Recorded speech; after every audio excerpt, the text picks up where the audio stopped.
बिस्मिल्लाहिर्रहमानिर्रहीम, अस्सलाम वालेकुम। उम्मीद है कि तमाम बच्चे खैरियत से हैं। मैं हूं आपकी मालूमात आमा की टीचर मिस फरहीन और मैं तमाम बच्चों को आज की क्लास में खुशामदीद कहती हूं। तो प्यारे बच्चों, जैसा कि आप जानते हैं, हम आपकी किताब का बाब नंबर 6 पढ़ रहे हैं जिसका नाम है पानी, और आज मैं आपको इसका सबक नंबर 4 मुकम्मल करवाऊंगी। तो प्यारे बच्चों, पहले हम दोहराई से आगाज करते हैं। जल्दी से आप मुझे बताएं कि कुदरती आबी वसाइल से हमें क्या फवायद जो है वो हासिल होते हैं। शाबाश।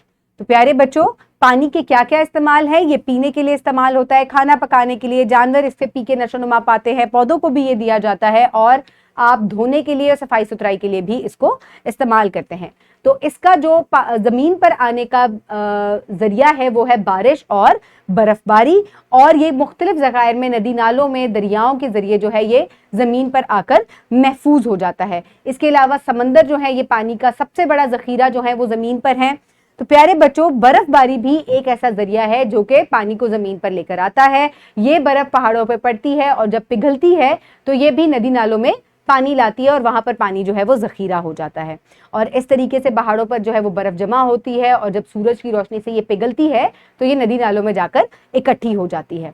तो टीचर्स, क्योंकि हमने मुख्तलिफ जराए जो हैं उनके बारे में पढ़ लिया, तो आपने बच्चों को अब क्या करना है कि तलबा को दरिया, समंदर, नदी, झील और ग्लेशियर के माबैन फर्क से आगाह करें, और तलबा को नमकीन पानी और ताज़ा पानी के बारे में भी बताएं। तो प्यारे बच्चों, आपको जैसा कि मैंने बताया कि बर्फ जहां पर इकट्ठी होती है और बहुत ज्यादा बर्फ इकट्ठी होने की वजह से ये ग्लेशियर जो हैं वो बन जाते हैं। इसी तरीके से जो छोटी छोटी पानी के जखीरे होते हैं जो कि बर्फ पिघलने और पानी की वजह से बनते हैं, उनको हम नदियां कहते हैं, और ये जब बड़े पानी के जखीरे में जाती है तो उसको हम दरिया कहते हैं, और ये दरिया जो है जाकर तमाम जो है समंदरों में गिर जाते हैं। लेकिन इसमें एक अहम फर्क क्या है कि जितना भी नदी नालों का और दरियाओं का पानी है ये ताज़ा पानी पीने के काबिल होता है, लेकिन समंदरों का पानी नमकीन होता है और इस वजह से इसको पिया नहीं जा सकता। तो ये बात आपने हमेशा याद रखनी है। इसी वजह से दरियाओं के और नदी नालों के पानी को ताज़ा पानी कहा जाता है, क्योंकि ये पीने के लिए इस्तेमाल होता है, जबकि समंदरी पानी जो है इसमें नमकियात की तादाद बहुत ज़्यादा होती है, जिस वजह से इसको पीने के लिए इस्तेमाल नहीं किया जा सकता। तो ये बात आपने हमेशा याद रखनी है। दरिया और नदियाँ जो है वो छोटी होती हैं, दरिया नदी से बड़े होते हैं, और समंदर जो है ये पानी का दुनिया में सबसे बड़ा जो है वो जखीरा होते हैं। तो हमारे नलकों में पानी कहाँ से आ जाता है? हमने पानी के ज़खायर के बारे में तो पढ़ लिया, तो वहां से ये ज़खीरों से पानी आपके नलके में कैसे आता है, आज हम इस बारे में पढ़ेंगे। तो प्यारे बच्चों, आज के सबक में बच्चे इस काबिल हो जाएंगे कि वजाहत कर सकेंगे कि किस तरह पानी कुदरती ज़राए से घरों के नल में आता है। पानी के मुख्तलिफ इस्तेमाल क्या है, जल्दी से आप एक दफा मुझे बता दें। आप इसके बारे में पहले भी पढ़ चुके हैं। शाबाश। तो प्यारे बच्चों, अब जल्दी से अपनी किताब में सफा नंबर 36 खोलें ताकि हम इसकी पढ़ाई शुरू करें। उम्मीद है तमाम बच्चे इस बारे में सफा खोल चुके हैं। चले आए, अब हम इसकी पढ़ाई शुरू करते हैं। सबसे पहले हम तस्वीर पर गौर करेंगे। यहाँ पर आपको पानी का एक कुदरती जखीरा जो है वो नजर आता है। पाइपों के जरिए इस जखीरे को पानी की सफाई के लिए जो है फिल्ट्रेशन प्लांट पर ले जाया जाता है, और यहाँ से इनके अंदर जो मुख्तलिफ गंद होता है या इसके अंदर मुख्तलिफ जो ऐसी चीजें होती हैं, वेस्ट होते हैं, उनको निकाल लिया जाता है। इसके बाद इनको आपकी सोसाइटी में जो पानी का जखीरा है, बड़े बड़े टैंक हैं, उनके अंदर भेजा जाता है, और वहां से पाइपों के जरिए जो है ये आपके घरों में आते हैं, और नल में आप इसको खोलकर इस्तेमाल कर सकते हैं। घरों में पानी की फराहमी, जल्दी से आए इसके बारे में पढ़ते हैं। पानी किसी भी कुदरती वसीले, दरिया, समंदर से पानी साफ करने वाले प्लांट, पाइपों के जरिए में लाया जाता है। यहाँ पानी में मौजूद कसाफतें जैसे कि मिट्टी, रेत और दीगर गैर मौजू मवाद जो है इसको साफ किया जाता है। इससे पानी का मयार और जायका बेहतर हो जाता है। इसके बाद इस पानी को बड़े बड़े पाइपों की मदद से शहरों, कस्बों और गाँव में पहुंचाया जाता है, जहां ये हमारे घरों में पानी के छोटे पाइपों की मदद से फराहम किया जाता है। हम नल की मदद से पानी हासिल करते हैं।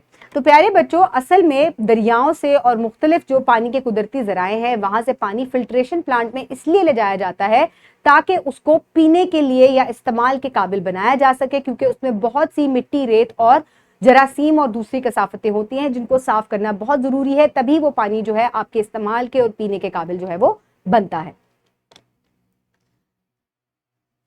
पानी मराहिल से गुजरकर साफ और पीने के काबिल बनाया जाता है। बाज़ औक़ात हम कुएं खोदकर और ट्यूबवेल लगाकर ज़मीन से बराह रास्त पानी भी हासिल करते हैं। ये ज़मीन में ज़ख़ीरा शुदा पानी है, मगर वक्त के साथ साथ इंसानी सरगर्मियों ने इसकी सतह कम कर दी है। तो प्यारे बच्चों, जैसा कि मैंने आपको पहले भी बताया था कि बारिश और बर्फ़ की वजह से और बर्फ़ पिघलने की वजह से कुछ पानी जो है नदी नालों की बजाय ज़मीन की तह में भी जज्ब हो जाता है और वहाँ इकट्ठा हो जाता है, जिसको ट्यूबवेल या खुदाई करके जो है वो इस्तेमाल किया जाता है और इस तरीके से भी पानी को इस्तेमाल किया जाता है। लेकिन ये पानी इतना ज़्यादा हम इस्तेमाल कर रहे हैं, इतना ज़्यादा हमने खुदाई कर ली है कि ये जो पानी है इसकी सतह ज़मीन में अब बहुत ज़्यादा कम रह गई है। ये ट्यूबवेल है और मोटर की मदद से इस ज़ेरे ज़मीन पानी को सतह पर लाया जाता है और इससे अक्सर फसलों को सैराब किया जाता है। ये देखिए, ये एक ट्यूबवेल की तस्वीर है जो कि खेत में लगा हुआ है और खेतों को पानी दिया जा रहा है। ये कुआं है, कुआं भी खोद कर जो है बहुत गहरा इसको खोदना पड़ता है और फिर इसकी मदद से पानी को जो है निकाला जाता था। पहले जमाने में कुएं खोदने का अमल जो है वो ज्यादा होता था, अब जो है लोग ट्यूबवेल जो है वो लगाते हैं। मश्क के लिए आप ये सवाल जो है आज अपनी कॉपी में मुकम्मल करेंगे।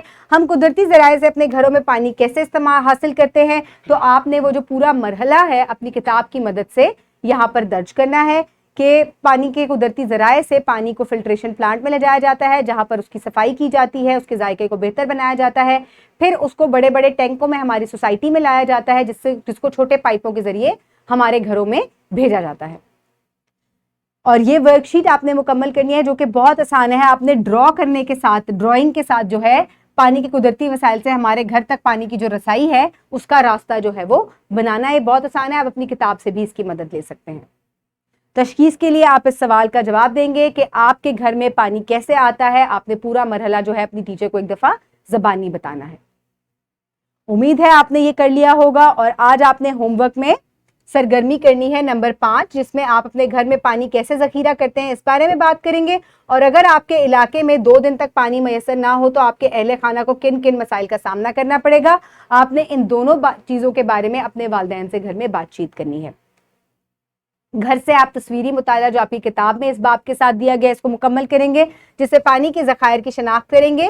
ये दरिया है, ये झील है, ये समंदर है और ये आबशार है। इस तरीके से आपने इसको मुकम्मल करना है। आज हमने क्या सीखा? आज हमने सीखा कि हम पानी ज़ेरे ज़मीन पानी को भी इस्तेमाल करते हैं कुएं और ट्यूबवेल की मदद से। इसके अलावा घरेलू इस्तेमाल से पहले कुदरती पानी को फिल्टर के जरिए जो है वो फिल्ट्रेशन प्लांट के जरिए जो है वो साफ किया जाता है। उम्मीद है कि आपने आज के सबक को एंजॉय किया होगा। अपने इर्द गिर्द के लोगों का ख्याल रखिएगा। बहुत शुक्रिया। अल्लाह हाफ़िज़।